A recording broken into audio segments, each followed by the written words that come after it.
Essentiel, le rendez-vous culture de RCJ, Histoire, avec Annette Viviorca. Au cours de 3 étés, 1985, 1986, 1987, Gabriel Herzler se décida à me léguer l'un des secrets les plus enfouis de sa vie, celui de la responsabilité d'un réseau de renseignement soviétique dans la France occupée, 1941-1944, et de sa longue détention en Union soviétique, 1944-1956. Se décida-t-il en raison d'un âge qui avançait, il allait sur 73 ans, ou d'une mise à distance suffisante? Le fait est qu'il se laissa enregistrer. Ce fut une rencontre entre un ancien des brigades internationales et le fils d'un autre brigadiste, tous deux un peu originaires de Pologne. C'est donc que les entretiens d'un fils de brigadiste en Espagne, Jean-Charles Chourek, avec un autre brigadiste, mais dont la vie est vraiment une épopée, et qui s'appelle Gabriel Herzler. Les lignes que j'ai lues, ce sont les premières lignes de l'introduction que Jean-Charles Chourek a écrite pour ce gros ouvrage d'entretien. Un mot sur Jean-Charles Chourek, il est directeur de recherche émérite au CNRS.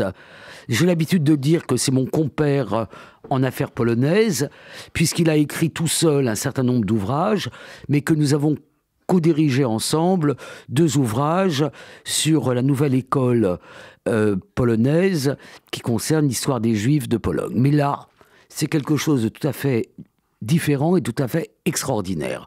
Donc pour que l'auditeur ne soit pas perdu, je vais d'abord demander à Jean-Charles de nous donner très rapidement les étapes de la vie de Gabriel Herzler, de sa naissance à Wrocławek jusqu'à, disons, sa retraite. Gabriel Herzler est né en 1913 à Wrocławek, ville du centre-ouest de la Pologne, qui en allemand s'appelait Leslau. Ce détail est important pour la fin de sa vie. Il est né dans une famille sioniste. Son père était directeur de banque, polonophone. C'était une famille polonisée sur le plan linguistique, mais sioniste. Gabriel Herzler se rend en Allemagne en 1933. Il a quel âge en 1933 à peu près? 20 ans. 20 ans. Il a 20 ans. Son père veut l'envoyer faire des études de médecine ailleurs qu'en Pologne. En Pologne, c'était extrêmement difficile pour les Juifs de faire des études. Donc, c'est une famille aisée. Il l'envoie en Allemagne. Il tombe en pleine montée du nazisme. Et de ce fait, il quitte l'Allemagne. Il a bien vu la montée du nazisme. Il a eu des amis là-bas, juifs, qu'il retrouvera ensuite en Israël. Et il décide d'aller en Suisse, à Berne, faire ses études de médecine, où il fait des études de médecine. Il devient médecin. Politiquement, il se rapproche des socialistes suisses, des Faucons rouges. Et il a une idée en tête, comme toute sa génération, c'est l'Espagne, parce que ça se passe en plein durant la guerre d'Espagne, et il est un antifasciste convaincu, mais un véritable antifasciste, un antifasciste qui restera antifasciste pratiquement jusqu'à la fin de sa vie, avec une certaine variante dont on pourra peut-être discuter, puisque c'est une variante antifasciste éloignée du nationalisme. Voilà. Bon. Donc, il a l'Espagne au cœur. Il commence, si j'ai bien compris, à aider au recrutement pour la guerre d'Espagne à Paris en tant que médecin. Et puis ensuite, il part. C'est ça, exactement. Alors, il revient d'Espagne. Parce que je voudrais qu'on trace à gros traits sa vie. Il va en Espagne d'abord. Il va en Espagne, il fait la guerre d'Espagne. Là, il est médecin dans la guerre d'Espagne. Il raconte un certain nombre de choses qu'il voit. Après, avec la retirada, la retraite, il arrive dans les camps français, à Gurs notamment, où il voit son père qui vient le voir, d'ailleurs, de Pologne. Pour la dernière fois, oui. Pour la dernière fois. Et son père mourra dans le ghetto de Varsovie plus tard, 2 ans après. Et de Gurs... Bon, il s'enrôle un petit peu dans l'armée polonaise du général Sikorski, qu'il quitte bientôt. Et les communistes polonais ce qui reste des communistes polonais nichés dans la MOI, lui demande... Dans la main-d'œuvre immigrée. Dans la main-d'œuvre immigrée, que vous connaissez bien, voilà. Annette, puisque vous avez travaillé là-dessus. Il le charge de reconstruire un début de parti dans le sud de la France. Et c'est ce qu'il fait, en zone non occupée. Il va voir les mineurs de Carmont, il fait tout ça. Et par le hasard de la vie, il a un camarade qui se trouve à Vichy, qui est Pinkus Kartin. Pinkus Kartin est une figure très importante, dont on dira peut-être un mot tout à l'heure. Pinkus Kartin qui est concierge au consulat soviétique de Vichy. Et Pinkus Kartin est amené à aller en Pologne. Parce qu'il faut rappeler aux auditeurs que dans ces années-là, l'Union soviétique et l'Allemagne nazie sont liées par un pacte, qui est le pacte de non-agression, et que l'Union soviétique garde ses représentations en France à l'époque. Jusqu'au 22 juin 1941. Et Pinkus Kartin a la charge du fait, le parti, les autorités communistes qui s'occupent de lui, le Comintern, d'annoncer la dissolution du Parti communiste polonais en Pologne. C'est toute une histoire sur laquelle je ne vais pas maintenant m'étendre. Et donc, il part vers la Pologne. Et il dit à Gabriel Herzler, prends ma place, je vais te présenter au consul soviétique Petrov. Donc, l'ami de votre père, Dalek, est en fait concierge au consulat soviétique à Vichy. Voilà, mon père Alec, ils l'ont rencontré en Espagne. Et à Vichy, il devient concierge. Et quand on est concierge, il l'écrit lui-même, c'est pas pour enfiler des perles. Tout le personnel du consulat soviétique, c'est un personnel de renseignement. Et qui appartient donc à ce qu'on appelle le NKVD. Le NKVD, le service... Est-ce que vous pouvez expliquer un peu aux auditeurs, surtout les plus jeunes, ce que c'est que le NKVD ? En gros, quoi. Le NKVD... C'est les services... Oui, le GRU, c'est le service de l'armée. De l'armée, et ça, c'est le service de renseignement. De renseignement soviétique de l'Union. Alors, ils travaillaient tous pour le NKVD. Ouais. C'est une espèce de DST de l'époque, mais version soviétique et en bien pire.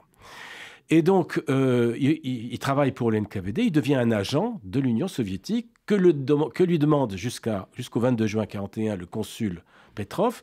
Il lui demande d'apporter des renseignements sur les milieux polonais, grosso modo. Et il lui fait des rapports sur les milieux polonais. Il habite au consulat. Donc, il devient un homme de chez eux. Vient le 22 juin 1941, c'est la branle-bas de combat, enfin, c'est plutôt la débandade du consulat. Le consulat ils s'en vont tous. Ils s'en vont tous, ils foutent le camp. Oui, puisque l'armée allemande est entrée en Union soviétique et que, du coup, l'Union soviétique est passée de pays en paix, sinon plus avec l'Allemagne, à pays ennemi de l'Allemagne. Absolument.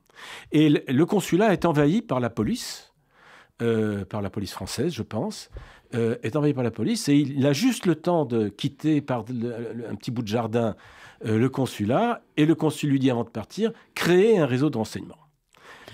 Alors, de façon très... Donc, vous avez fait de très très longs entretiens avec Gabriel, et c'était pas des entretiens comme ça. Vous dites que c'était un homme qui avait une tête très construite et qu'il avait une idée bien précise de ce que devaient être ces entretiens. Et de façon très curieuse, le livre commence par toute une partie qui ne porte ni sur son enfance, ni sur la guerre d'Espagne, ni sur la période de son réseau soviétique, ni sur aucune autre période, mais qui porte précisément sur un moment finalement relativement bref de sa vie, qui est le moment où il décide de quitter la France, 1944, pour retourner en Union soviétique. Est-ce que vous pouvez nous expliquer pourquoi c'est par cela qu'il veut commencer ? Il a construit ça comme ça. Il ne voulait pas parler de son enfance, ce n'était pas le sujet. Il ne voulait pas trop parler de sa famille, il est très pudique, on ne parlait pas beaucoup de ses problèmes intimes. Il a voulu livrer ce fameux secret. Et ce fameux secret, c'est sa participation au renseignement à la création d'un réseau de renseignement. Il n'en avait jamais parlé. Et ça pesait sur lui de manière extravagante, terrible. Donc c'est la première fois qu'il en parlait. Et c'est autour de ça qu'il a construit. C'est un peu finalement ce moment bref, ces quelques mois où il quitte la France pour aller à l'Union soviétique, en Union soviétique, qui est en quelque sorte la charnière de sa vie. Parce que ça lie la guerre d'Espagne, il retourne en Espagne, il passe par l'Espagne, et ça va finalement décider de son destin, de ces années qu'il va passer en prison. Voilà. Et c'est à l'issue de ce grand chapitre qu'il fait un bref retour en arrière et qu'il a ces mots pour t'expliquer comment je suis devenu un croyant aveugle, un peu aveugle, assez aveugle. Il faut retourner en Espagne. C'est l'Espagne qui a décidé mon destin. Je suis arrivé en Espagne en septembre 1937. Donc en fait, comme vous l'avez dit, il est socialiste, mais il va devenir on dirait en yiddish, un Farbrente communiste, un communiste Et comment fanatique, même si ce n'est pas un homme fanatique, mais croyant. Alors, qu'est-ce qui se passe pour lui en Espagne? Est-ce que vous pouvez dire quelques mots sur sa guerre d'Espagne? En Espagne, il est médecin. Et donc, quand les responsables des brigades apprennent qu'il y a un médecin de plus, on lui confie des tâches de médecin. Donc il accompagne les brigades, il est médecin et il assiste à des choses terribles, même à des exécutions de camarades qui lui font froid dans le dos. Il le comprend, il comprend ce qui s'est passé, mais ça lui laisse un goût amer, ce qui se passe là, parce que c'est quelqu'un qui devient communiste en Espagne. Il est socialiste au départ. Les communistes sont très contents de pouvoir recruter un socialiste, parce qu'il y a une majorité de communistes en Espagne, c'est à 90% des communistes. Et au contact des communistes, il se rend compte, après quelques discussions, que les communistes sont le sel du personnel de la guerre d'Espagne. Il n'a aucune connaissance des crimes commis par les services soviétiques, des poumistes, des anarchistes. Tout ça, il n'est pas dans cette histoire-là, il est dans une histoire communiste. Et les communistes, il les voit à l'œuvre, il trouve qu'ils sont très efficaces et il devient communiste. Voilà, c'est par osmose, il devient communiste. Il va le rester jusque...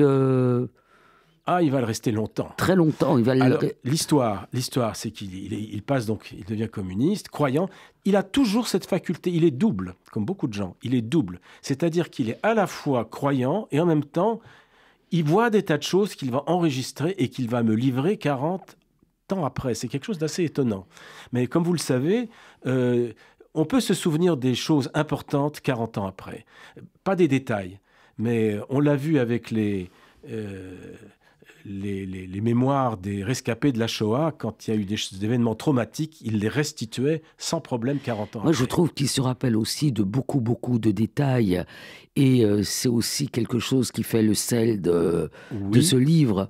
C'est que c'est un livre qui est à la fois très incarné, même s'il ne livre pas beaucoup de ses sentiments, de son intime, et qui en même temps donne une foultitude de petits détails qui rendent ce récit un peu romanesque. Parce qu'il a passé beaucoup d'années en prison. Alors, on va y venir. Alors, avant d'aller en prison, qu'est-ce qu'il fait en Espagne en 1944 à chercher désespérément à rejoindre l'Union soviétique comme si c'était la meilleure idée de sa vie? Alors, ça a été la pire des idées. Mais pourquoi ? Parce qu'il avait mis en place le fameux réseau de renseignement. Alors, est-ce que vous pouvez nous dire quelques mots sur ce réseau de renseignement ? Il crée un réseau de renseignement à partir de rien. Il n'a pas d'argent. Les soviétiques ne lui donnent pas d'argent.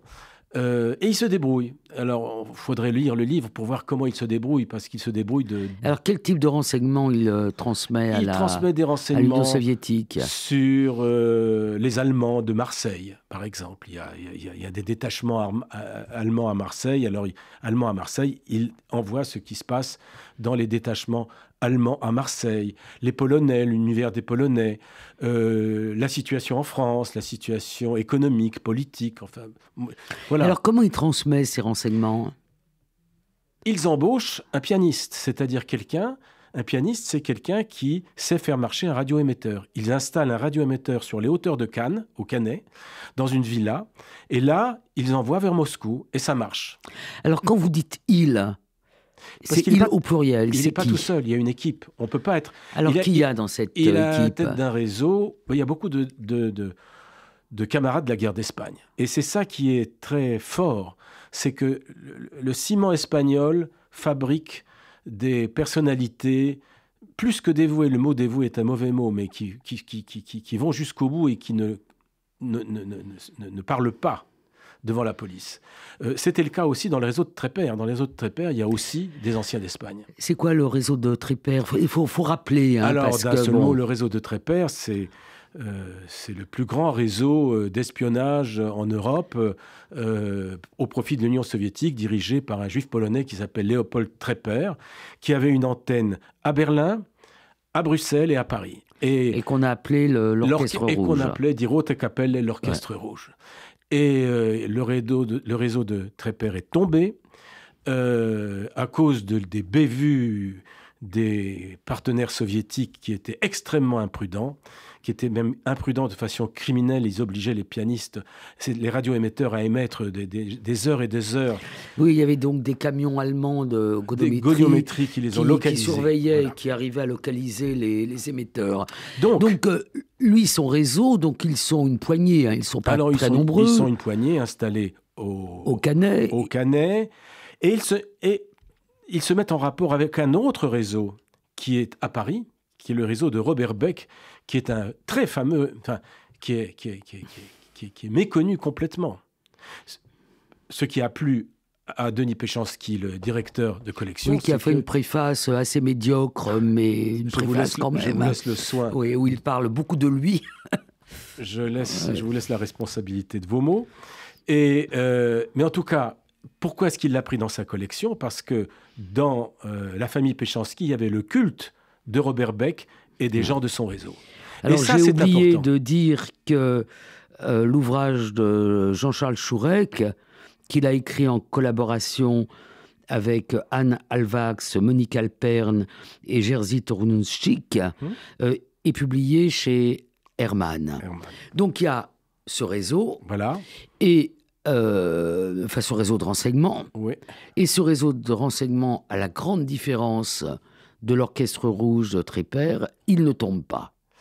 Le réseau de Beck tombe. Le réseau de Beck tombe. Le réseau de Gabriel Herzler ne tombe pas. Non. Mais qu'est-ce qui se passe? Ce qui se passe, c'est que comme il émettait aussi pour le réseau de Beck, parce que Beck avait des problèmes d'émetteurs. Sans rentrer dans trop de détails, il avait des problèmes d'émetteurs. Et il s'est adressé à Herzler, aide-moi à transmettre à Moscou. Et Moscou était d'accord pour qu'un autre réseau transmette des informations venant du réseau de Beck. Et quand le réseau de Beck tombe, Moscou cesse d'émettre, casse les liaisons. Et alors, comment Gabriel Herzler vit cette chose-là? Très mal. Il le vit très mal et il ne comprend pas parce que les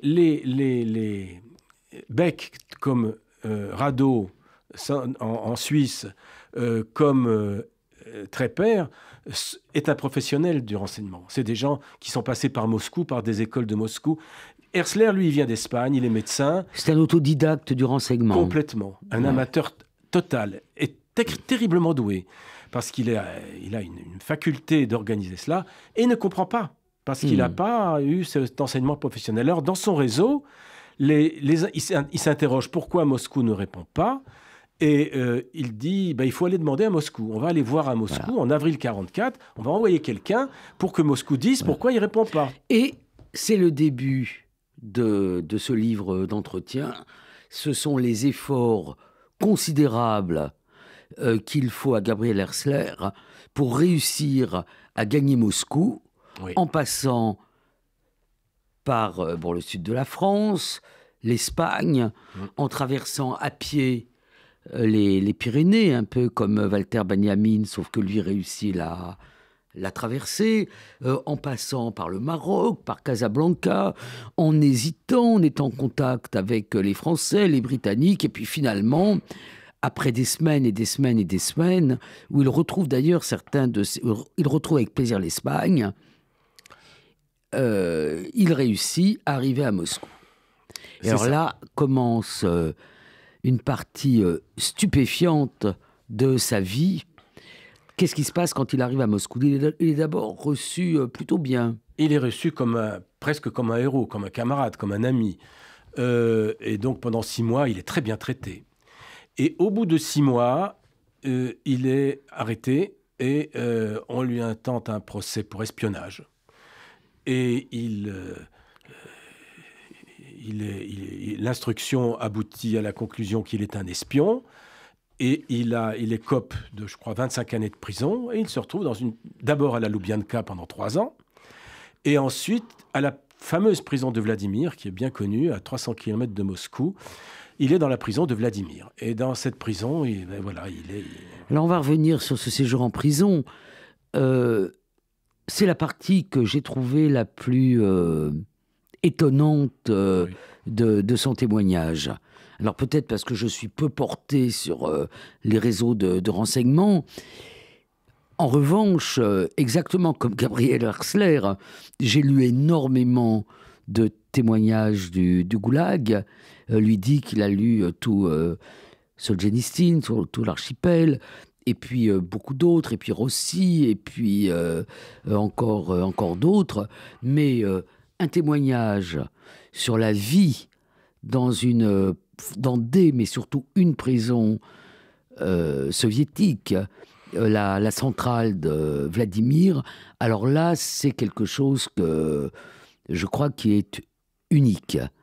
Et ne serait-ce que pour cela, il faut vraiment lire le livre de Gabriel Herzler. Est-ce que vous pouvez nous dire quelque chose sur... Donc il est en prison. D'abord, juste une petite anecdote quand même qui est très, très drôle quand même. Tout ça est triste. Tout ça est terriblement triste. Mais il y a une anecdote drôle, c'est qu'il ne veut pas avouer qu'il est un espion, parce qu'il ne l'est pas. Et donc, il résiste. Et au contact d'un certain nombre d'autres prisonniers, finalement, il y a quelqu'un qui lui dit « Mais avoue, de toute façon, tu auras 25 ans de prison ». Alors, ça travaille dans sa tête, et puis finalement, il dit, hein, il a d'abord un juge d'instruction ukrainien. Ensuite, quand le juge d'instruction ukrainien se rend compte qu'Herzler est juif, il change de juge d'instruction, il lui met un juge d'instruction juif, recommence l'instruction, qui est racontée de manière très détaillée. Et le juge d'instruction, alors un jour, Herzler dit « Bon, écoutez, d'accord, j'avoue, je suis un espion ». Et l'autre lui dit « Est-ce que vous êtes un espion allemand ?» Non, ça colle pas. Un juif ne peut pas être au service de l'espionnage allemand. Et ils se mettent tous les deux à construire une histoire. Tous les deux racontent l'histoire. Et Herzler lui dit « Regardez, on va dire ça comme ça ». Et le juge d'instruction, qui n'était pas très intelligent, lui dit « Oui, c'est très très bien, on va dire que vous avez fait ceci, ceci et cela ». Et à deux, ils instruisent le dossier qui va servir d'inculpation. Il y a des anecdotes comme ça très très drôles dans ce livre. Alors pour revenir à votre question sur Vladimir, moi ce que je veux retenir dans le temps que nous avons là, et qui est vraiment unique, c'est qu'ils le mettent dans une cellule avec d'anciens nazis, avec d'anciens SS, avec des gradés, un général SS, un type qui visiblement au camp d'Auschwitz, semble-t-il, était un tortionnaire. Donc il est au contact de ces Allemands longtemps, 4-5 ans, de 49 à 55, c'est long. Tous les jours, du matin au soir, du soir au matin. Dans une cellule, il y a un petit plan de... Il a dessiné un petit plan. Ouais. Il est en contact, mais en contact étroit, parce que l'espace est très petit. Oui, il y a une paracha, c'est-à-dire une tinette dans un coin. J'adore que la tinette s'appelle la paracha. Dans une radio juive, on voit un autre sens donné au mot paracha. C'est du russe. C'est du russe. Et ils vivent ensemble. Ils vivent ensemble. Ça tourne, il y a du turnover dans les cellules. Néanmoins, avec certains de ces Allemands, il y a des rapports proches. Et ils discutent ensemble. Il y a même de l'estime qui naît avec certains Allemands, des Hobro-Prussiens, au point qu'après la guerre, ils gardent certains contacts avec ces gens-là. Et ils racontent bien leur mentalité aussi. Donc c'est un passage... Vous pouvez nous en dire plus sur cette mentalité ? Ils sont tous nazis. Donc, ils ne se cachent pas qu'il est juif. Et ils respectent, eux, voilà, ils discutent ensemble. Et les plus intelligents des SS disent, bon, nous avons... Le nazisme, ça n'a pas marché. Donc, l'histoire nous a donné tort. Voilà, maintenant, il faut passer à autre chose. Donc, il y a une sorte de pensée réaliste qui s'installe. Mais avec l'assassin d'Auschwitz, il ne parle pas parce qu'il ne l'aime pas, les Allemands. Lui ne parle pas non plus parce qu'il est tout à fait antipathique et pas agréable. Ce qui est très drôle avec ce type d'Auschwitz qui s'appelle Goebbels, quelque chose comme ça, c'est qu'il a 1m95, c'est un ancien boxeur, et dans la cellule, on introduit un jeune Ukrainien de 25 ans. Et je ne sais pas si vous savez, mais vous le savez sûrement, dans les prisons soviétiques, il y avait les politiques et les droits communs. En russe, on appelle ça Urka et Moujik. Et les droits communs, les droits communs avec une haine de ces détenus qui étaient des moutons, en quelque sorte. Et dès que ce jeune Ukrainien a vu, qui était un jeune assassin, a vu cet Autrichien, il l'a regardé, l'Autrichien a tout de suite compris, et il avait une peur panique de ce jeune Ukrainien. Il a demandé pendant 3 jours qu'on le change de cellule, il avait peur d'être assassiné pendant la nuit. Bon, voilà un peu les histoires qu'il y a de la prison, et voilà. Mais en même temps... c'est un intellectuel. Enfin, il est médecin, mais c'est aussi un intellectuel. Oui. Donc, il faut bien qu'il occupe ses journées. Oui.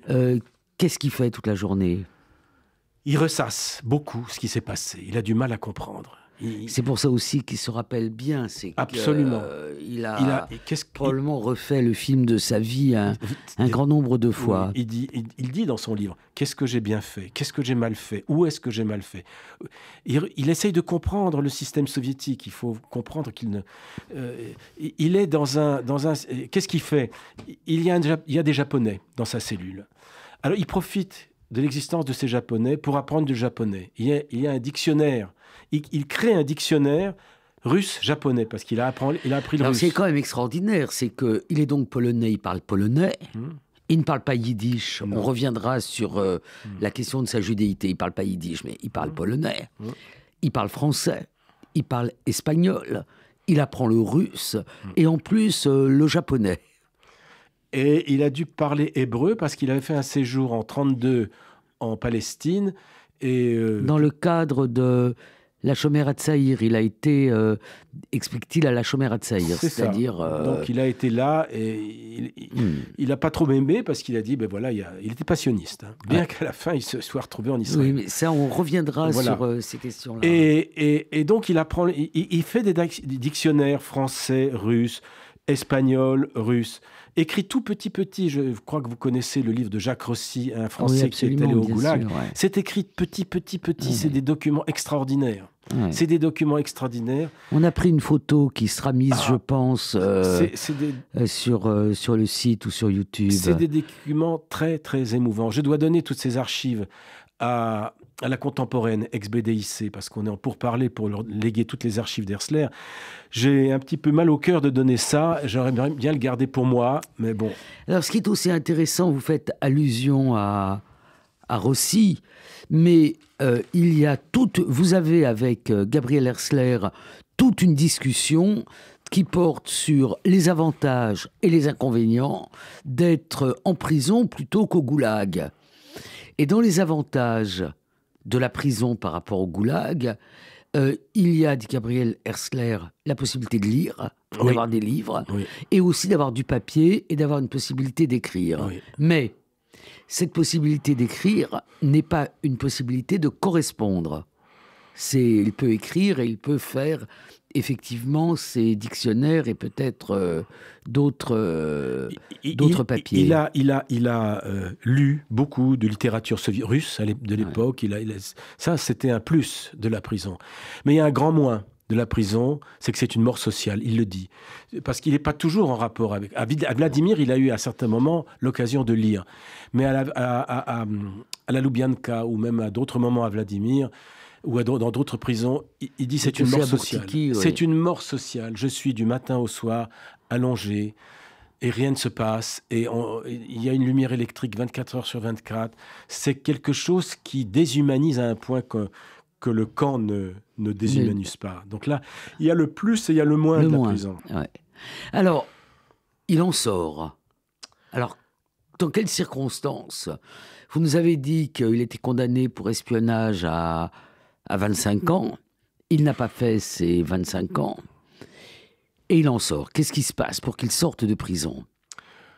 Tout change en Union soviétique. C'est le dégel. Tous les responsables de la police politique qui ont accusé tous les trappeurs, Herzler et autres d'espionnage sont fusillés. Merkoulov, Donc Beria. c'est à la fois la mort de Staline, les règlements de compte à l'intérieur de la nomenclatura soviétique, et puis le 20e congrès. Avant le 20e congrès. Avant le 20e congrès. Avant le 20e congrès. Et une sorte. Et donc il sort. Et donc il y a le dégel, et puis on instruit un dossier en réhabilitation, comme on dit là-bas. Ils ont sorti un document très intéressant qui est dans le livre, où ils le réhabilitent, où ils disent finalement qu'on a commis une erreur. Bon, je ne rentre pas dans les détails, mais c'est tout à fait intéressant. Alors, les camarades lui disent, écoutez, lui, il se met en rapport avec l'ambassade de Pologne. Il ne connaît personne d'autre, mais le point d'accroche pour lui, c'est l'ambassade de Pologne. C'est finalement le seul point... Peut-être, si j'ai bien compris, il ne sait même pas que la Pologne, ou à peine, que la Pologne est devenue un pays communiste. C'est-à-dire que pendant toute sa détention, ils n'ont pas de journaux, ils n'ont pas d'informations. Il est déphasé sur historiquement. Ce qui se passe à l'extérieur. Il est déphasé. Donc, il apprend que la Pologne est devenue une démocratie populaire. Il est en contact avec l'ambassade et là, il rencontre d'anciens camarades. Donc, tout de suite, un lien se fait. C'est le seul point. Il est marié, mais il ne sait plus ce qui se passe avec sa femme. Il a quitté la France en 1944. Il est marié avec une... Bon, il est très pudique. Hein. Il est marié avec une femme qui s'appelle Conchita. Ils ont une petite fille qui est décédée à l'âge de 2 ans, au moment où lui était à la guerre d'Espagne, je crois. Peut-être après. Il l'apprend quand il est en Algérie, je crois. Quand il est en Algérie, oui. Dans son périple. Et Conchita a un compagnon, mais dès qu'elle apprend en 1956 qu'il est sorti, elle laisse ce compagnon et elle retourne avec Gabriel, et elle vivra avec lui jusqu'à la fin de sa vie à elle. Exactement. Donc il quitte l'Union soviétique. Alors on le retape un peu. On le retape, oui. Il raconte, on l'envoie en Abkhazie. Camarade, vous ne pouvez pas revenir comme ça dans votre pays parce que vous êtes très maigre. Donc il le retape. Il lui donne un peu d'argent. Et ce qui est drôle, c'est que c'était un grand photographe. Donc il y a des photos de lui de la guerre d'Espagne qui se trouvent à la contemporaine. La première chose qu'il fait avec l'argent qu'on lui donne, c'est d'acheter un appareil photo. Et donc il va en Abkhazie se retaper, il fait des photos des uns, des autres. Il fait une photo de la Loubianka. Il se fait prendre en photo devant la Loubianka en 1956 quand il revient. Tout ça est dans le livre. Et une fois qu'il est un peu retapé, il revient à Varsovie. Il revient à Varsovie en plein dans les événements de l'octobre polonais. C'est-à-dire c'est le moment de la Révolution hongroise, c'est le premier ébranlement du bloc communiste. La Révolution hongroise et l'octobre polonais. Il arrive là-dedans, il comprend rien. Il revient communiste parce qu'il n'a pas d'éléments. Il n'a pas perdu la foi. Il n'a pas perdu la foi, pas encore. Et il revient, il ne comprend rien. Il ne comprend rien parce qu'il est déphasé. Il est sorti de France en 1944. Il a eu peu d'accès à l'information à la fin de la guerre. Le changement polonais, oui. Enfin, il ne comprend rien. Enfin, il a des mots pour Gomulka qui ne sont pas de grande admiration. Oui, parce qu'on lui demande ensuite, après, on lui demande de l'aider à traduire. Notamment, on lui demande de participer à des visites de nomenclaturistes soviétiques dans les montagnes Tatra polonaises. Et donc là, il voit de près la nomenclature. Oui, je crois que c'est à Zakopane où on le bombarde, directeur de maison de vacances. Voilà. Et il y a des pages d'ailleurs assez savoureuses sur le niveau de nomenclatura pour ces maisons-là, pas trop élevé, la moyenne nomenclatura et où il raconte comment il se comporte quand il faut répartir les appartements avec sa salle de bain. Voilà. Donc, il a quand même un grand esprit d'observation. Donc, il reste en Pologne de 1956 à 68. À 68. Donc, qu'est-ce qui se passe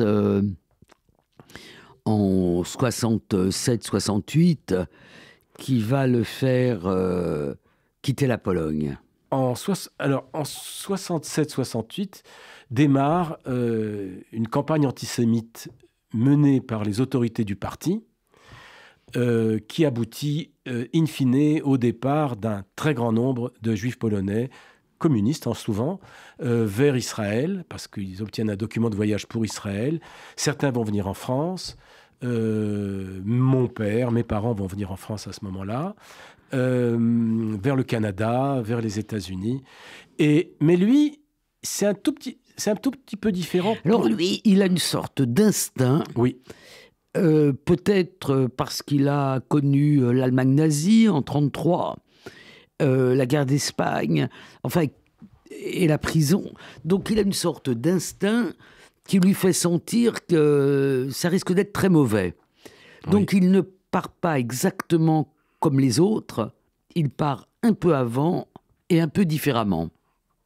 Oui, et je pense que cela vient du fait qu'il a été justement dans les services de renseignement et qu'il a gardé une certaine intuition que quand quelque chose de cette nature commence, là il y avait un ouvrage antisémite dont tout le monde parlait. Il raconte comment il est épuisé, il ne peut pas l'acheter, il attend qu'il soit réimprimé et que là il comprend. Et là il comprend. Et il comprend avant les autres parce qu'il n'a pas d'attache nationale avec la Pologne. Son antifascisme, peut-être un peu abstrait, fait que, alors que les autres ont des attaches. C'est-à-dire qu'en fait, il n'est pas, même s'il est de langue maternelle polonaise, il dit que pour lui, c'est très important de retrouver la Pologne après son expérience de prison et à quel point la langue polonaise est importante pour lui. Mais ce n'est pas une attache nationale. Ce n'est pas une attache affective, alors que d'autres sont vraiment affectivement liés. Et puis, lui, non. Et en plus, il n'a pas participé à la construction du communisme. Il y a beaucoup de juifs polonais communistes qui quittent la France, par exemple, en 1945. C'est le cas de Louis-Bruno Gronowski, par exemple. Oui, ou de Adam Rajski. Ou de Rajski. Tous ceux-là rentrent en Pologne, ils construisent le communisme. Ils se sentent responsables de ce qu'ils font. Lui, il n'en a rien à faire. Il a été en prison, il vient, et il n'a pas d'attache nationale. Et donc, il décide de partir, et il part légalement. Il prend sa voiture, il avait une voiture, il arrive à la frontière. Il y a pendant des heures, les douaniers photographient son calepin, et quand j'ai été dans les archives, j'ai retrouvé... Oui, vous dites que vous avez retrouvé le calepin. J'ai retrouvé le Donc, calepin. dans sa voiture, il a pris que des livres, voilà. Notamment des livres de médecine, parce qu'il est toujours médecin, oui. Et puis des papiers personnels. Voilà, et il part en Yougoslavie. Je crois, je me souviens plus très bien, en Yougoslavie ou en Tchécoslovaquie, et il arrive à quitter le bloc soviétique. Et ce qui est intéressant, c'est qu'un autre membre de son réseau, qui était dans le réseau de renseignement, Marcel Cotte, qui était avec lui à Marseille, et qui était aussi venu en Pologne après, lui aussi part... Pareil. Avec une voiture. Il avait un frère qui habitait à Marseille, qui vient, qui lui donne... il y a un passe-passe de passeport, et il quitte la Pologne aussi. Donc les gens des services secrets, je ne veux pas généraliser, mais ils n'ont pas cette attache qu'ont les autres. Alors on reviendra quand même sur cette attache à la fin de l'entretien. Donc il part en Palestine. En Israël, plus en parler. Non, il part en Israël. Il part en Israël. Oui, c'est moi qui ai fait un lapsus. Pas grave. Parce qu'il était allé en Palestine quand il était à la Shomer HaTzaïr. En 32. Donc là, il part en Israël, 68. Et il y reste, si ma mémoire est bonne, je crois 75. Exact. Donc, qu'est-ce qu'il fait en Israël ? Il est de Pologne, il s'est spécialisé en ophtalmologie, donc il est ophtalmologue. Et il ouvre un cabinet à Rishon LeZion en 1968, et il a un cabinet d'ophtalmo. Et en 75, il décide de partir. Pourquoi il décide de partir ? Je pense il disait qu'il n'aimait pas beaucoup l'atmosphère nationaliste qui existait là-bas. Et voilà, donc Les amis qui l'ont aidé à s'installer, parce qu'il avait des amis encore de Berlin qui étaient installés là-bas, en Israël, l'ont beaucoup aidé à installer, mais il voulait pas. Il voulait pas. C'était un vrai yéker. Hein. Il y avait un côté juif allemand. Il avait du mal à s'intégrer.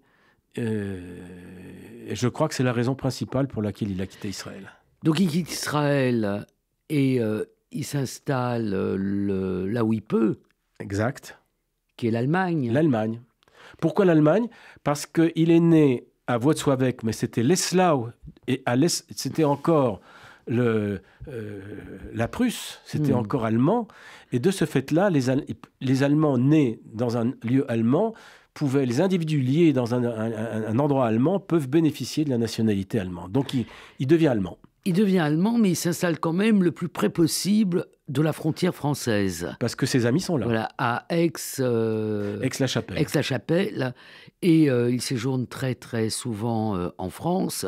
Et c'est parce qu'il séjourne en France très souvent que vous avez pu mener avec lui ces entretiens si importants qui racontent cette vie qui est tellement hors norme, mais en même temps, on peut presque dire que c'est une vie de juif dans le siècle, parce qu'il y a d'autres vies qui ont des analogies avec la sienne.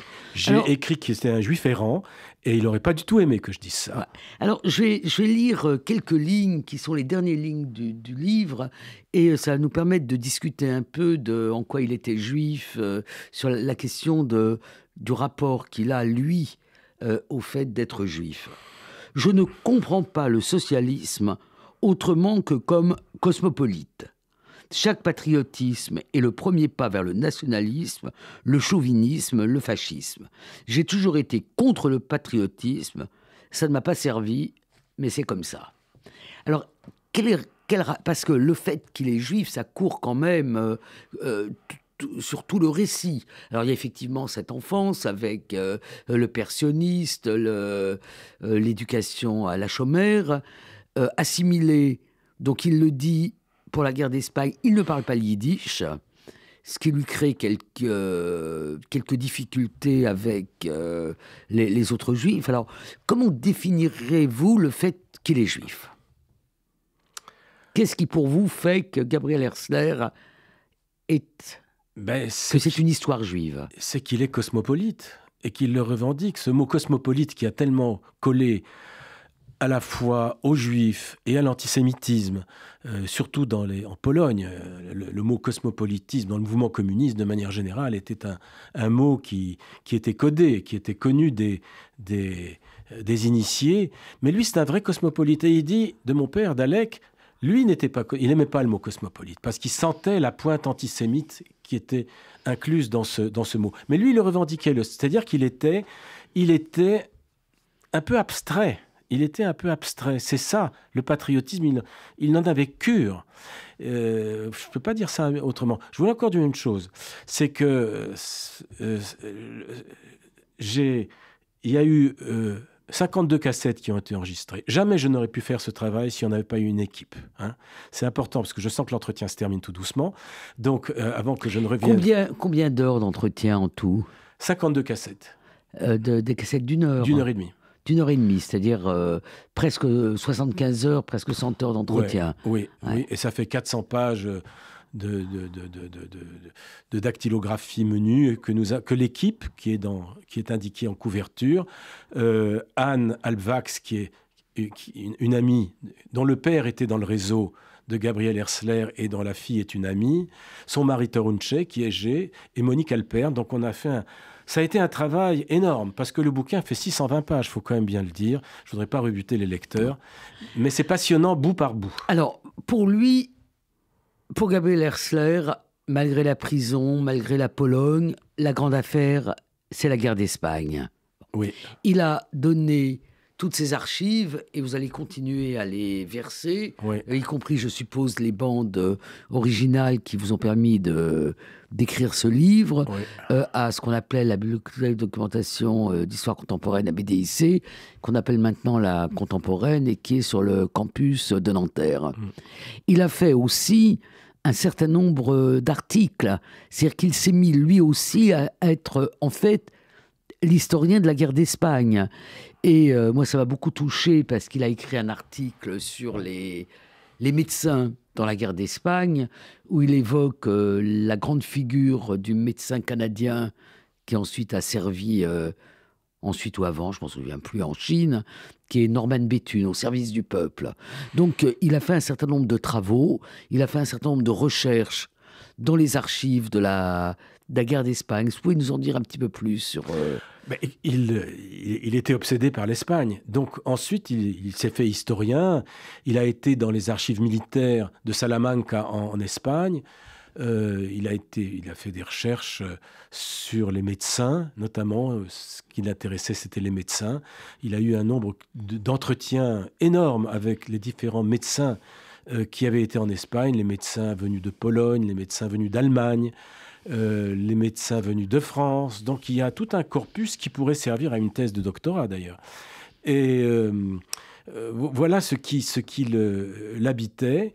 Et c'est pour ça qu'il a écrit cet article « Médecins des deux guerres » pour décrire les médecins qui étaient partis d'Espagne et qui se sont retrouvés en Chine, non loin de Béthune, et qu'il retrouvera ensuite en Pologne quand il sera lui-même en Pologne, et qui auront eux-mêmes un sort difficile dans la Pologne communiste.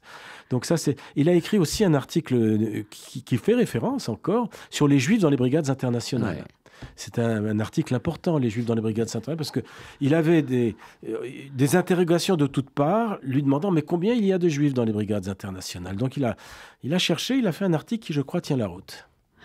Alors, il faut bien évidemment lire cet ouvrage de Gabriel Herzler. Quelque chose qui est très émouvant aussi, c'est que donc il est mort, je suppose, à Aix-la-Chapelle. Il a enterré, je ne sais pas où, mais sur la tombe de vos parents, il y a une plaque qui a été mise à la mémoire, comme si le compagnonnage entre votre père et lui pendant la guerre d'Espagne était une chose qui importait à votre père, à Gabriel Herzler et à vous-même. Donc, ce livre, c'est Gabriel Herzler, des brigades internationales aux prisons soviétiques, l'autre orchestre rouge, par Jean-Charles Chourek, avec la collaboration de Anne Alvax, Monique Alperne et Jerzy Tornchik. J'ai bien prononcé ? Très bien. Aux éditions Hermann. Et merci, Jean-Charles Chourek. Merci à vous.